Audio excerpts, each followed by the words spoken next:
ആ ഫിറോസേ, എന്താ എത്ര കാലായി ഇപ്പൊ എന്റെ ഒരു കോളൊക്കെ വന്ന്. എന്താ ഇക്കൊല്ലം വരുന്നുണ്ടോ? ഈ ഒരു 3 കൊല്ലായാലും എങ്ങനെ പോയിട്ട് വരികയാണെങ്കിൽ ഇക്കൊല്ലം വരണം, അത് ഈ മാസം വരണം.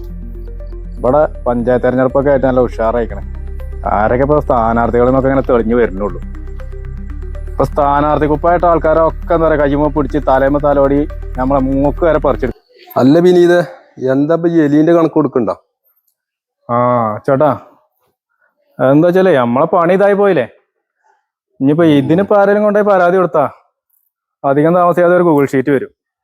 ഞാനിപ്പോ അപ്പൊ നമ്മളിപ്പോ അതിനൊരു മറുപടി ഒക്കെ കൊടുക്കണമെന്നുണ്ടെങ്കിൽ ഇപ്പൊ തന്നെ ഒരു കണക്കുണ്ടാക്കിയൊക്കെ എലി എത്ര എണ്ണം ഉണ്ടെന്ന്. ഇപ്പൊ നിങ്ങൾ ഇറങ്ങി. ഞാനിപ്പോ ഇന്ന് അമ്പലത്തിൽ പോയപ്പോഴേ കാണാത്ത കാഴ്ചകളൊക്കെ കാണണേ.